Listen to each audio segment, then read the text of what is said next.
Boa tarde, alunos! Tudo bem com vocês? Vamos hoje com aula de português. Tenho em mãos o seu material para acompanhar todos os conteúdos e também já ir registrando as atividades que foram sendo solicitadas ao longo deste vídeo. Lá na página 52 do seu material, nós vamos começar a falar sobre pronomes demonstrativos. O que vem a ser esses pronomes, professora? É quando eu preciso colocar um elemento dentro da minha fala, dentro da minha frase, e aí eu vou demonstrar, eu vou apresentar, eu vou expor esse meu elemento utilizando nomes, os pronomes, tá?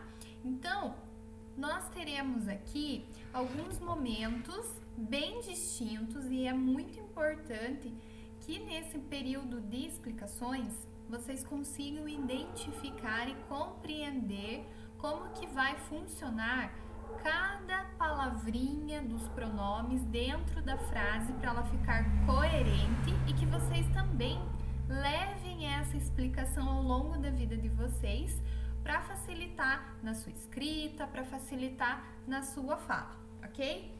Então, o pronome demonstrativo é uma comunicação em que eu vou usar os meus elementos situados dentro da minha frase, utilizando então, por exemplo, lá na primeira imagem, esta árvore precisa de água. Olhem bem a imagem e percebam que o menino está muito próximo do elemento que ele está colocando na frase dele, que é a árvore. Então, ele está muito pertinho. Qual é a palavra, qual o pronome que ele utilizou? Esta. Ele está mostrando o elemento bem pertinho dele. Quando na segunda imagem eu tenho a pessoa que está falando, que é o menininho, uma pessoa ouvinte, que é a garotinha que está próxima à árvore, ela está pertinho da árvore. O menino não está pertinho da árvore, ele já está um pouco mais afastado. Então, ele vai mudar o pronome dele para falar da árvore. Ele vai usar essa árvore precisa de água. Então, percebam que ele se afastou. Ele tem uma pessoa ouvindo a conversa, a pessoa está próxima à árvore, ele não. E aí ele vai fazer essa demonstração com um pronome diferente, que é o essa. Quando eu estou bem pertinho, eu uso esta. Quando eu estou um pouco afastado, eu uso essa. E aí eu tenho uma segunda pessoa na conversa, né? Eu estou demonstrando para ela o meu elemento. Na terceira imagem, eu já tenho os dois afastados da árvore, eles estão bem longe. E aí o pronome demonstrativo que eles vão utilizar vai ser outro. E aí ele vai colocar aquela árvore não precisa de água. Então ele vai apontar, vai sinalizar qual é o elemento que ele está colocando na fala dele, mas utilizando um pronome que demonstra qual é o elemento, mas a distância, tá? Então, nós temos três momentos em que ele vai estar bem próximo do elemento que ele está falando. O segundo momento em que ele pode estar um pouco afastado com o ouvinte, e aí ele precisa fazer essa fala para que a pessoa entenda qual é o elemento que ele está colocando na sua fala. E a última é que ele está bem afastado junto com o ouvinte e ambos precisam ver qual é o elemento. Então, tem a demonstração sendo apontada, tem a demonstração do pronome. Então, para vocês entenderem um pouquinho. Essa caneta eu ganhei de presente de uma aluna. Aí vamos imaginar que eu tô aqui conversando com a Mulher Maravilha, ela pegou a minha caneta, ela faz um registro com ela, e aí eu digo, essa caneta eu ganhei de presente de uma aluna. Eu já não estou próxima à caneta, eu já estou mais afastada, e aí eu estou contando para quem eu estou conversando que essa caneta é minha e eu ganhei de presente. Ou seja, ela não pode levar embora, ela tem que me devolver. Brincadeira. Aí, vamos imaginar que ela deixou apoiada na mesa a caneta.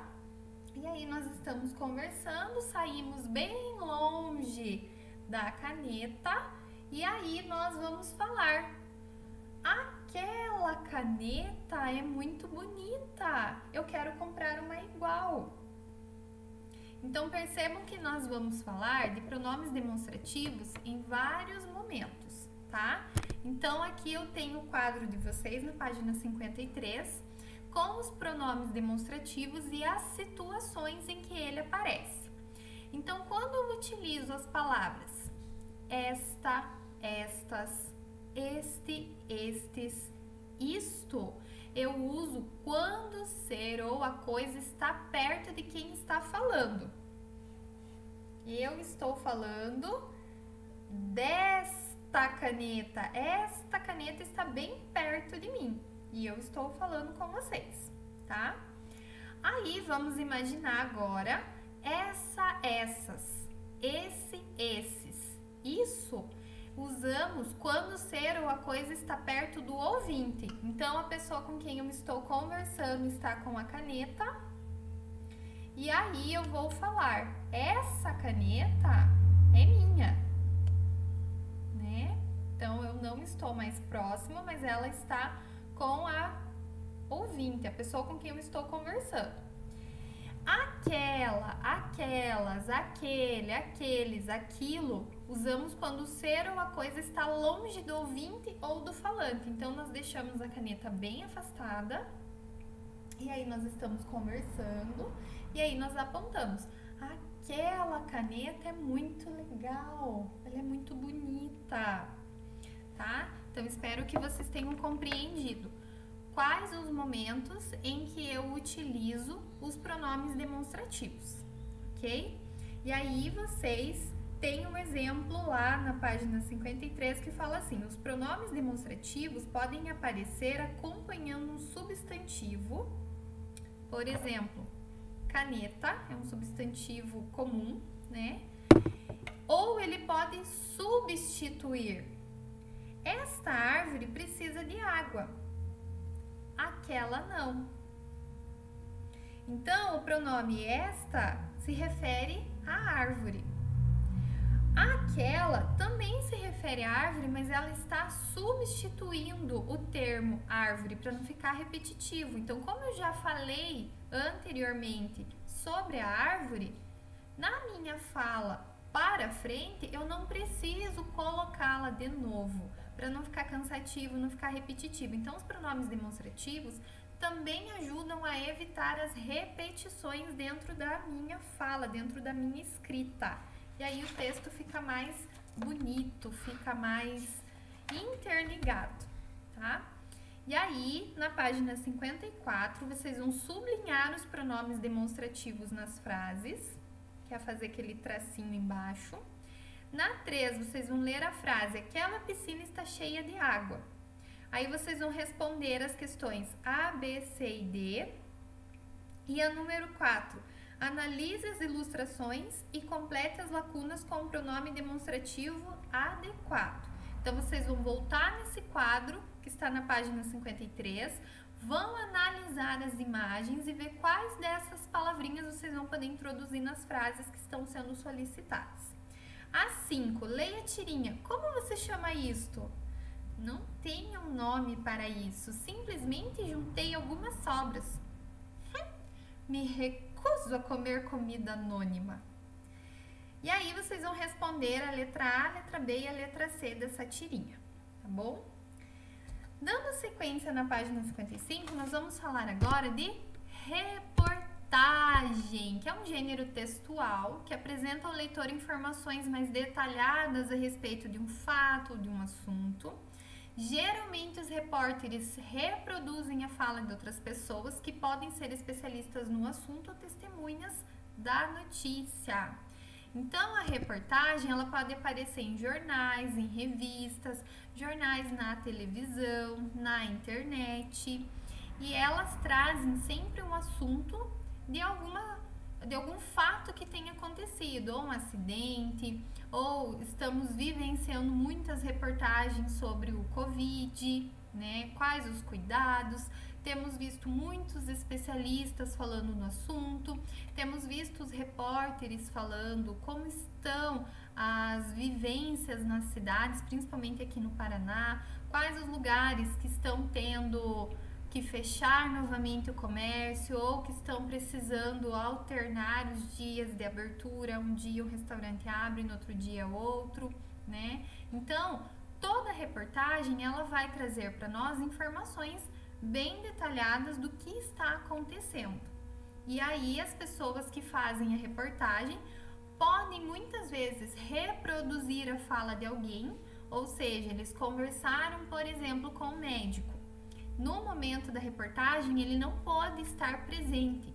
Então, o repórter vai trazer as informações para que os telespectadores ou leitor possa saber o que o médico fez de fala, tá? Às vezes eles podem estar na rua e entrevistar alguém que está passando, né? Agora com todos os cuidados devidos, a distância necessária, o uso da máscara, passar o álcool depois que utiliza o mesmo instrumento, ou de repente eles têm até um microfone separado para poder dar para as pessoas que vão fazer entrevista, né? Então, nós estamos vivenciando esse período. Estamos vendo novas notícias, mas com o mesmo assunto, né? E todos eles com reportagens. Nas páginas 56 e 57 da nossa apostila, nós estamos falando sobre o uso da água. Então, a reportagem que vem anexada no nosso material é sobre essa questão. E aí, vocês vão responder as páginas 58, 59 e 60, que é a interpretação da reportagem que se encontra na apostila de vocês, tá? Vírgula, travessão e parênteses. Na nossa escrita, todos esses elementos são muito importantes e preciosos, eles nos ajudam a ter uma leitura bem feita, uma compreensão melhor do que está sendo lido, porque é muito importante respeitar os sinais de pontuação na leitura, para que eu não faça aquela leitura rápida, sem pausas, e que no final não vou entender nada do que eu li, tá? Então, a vírgula. Lá na página 61 do seu material tem esse trecho. Alunos constroem de cisternas para armazenar água da chuva a engenhoca para as privadas. Nós aprendemos ao longo da nossa caminhada que a vírgula ela serve para dar uma pausa na nossa leitura e que ela serve para separar alguns elementos. Por exemplo, fui ao mercado e comprei arroz, feijão, macarrão e carne.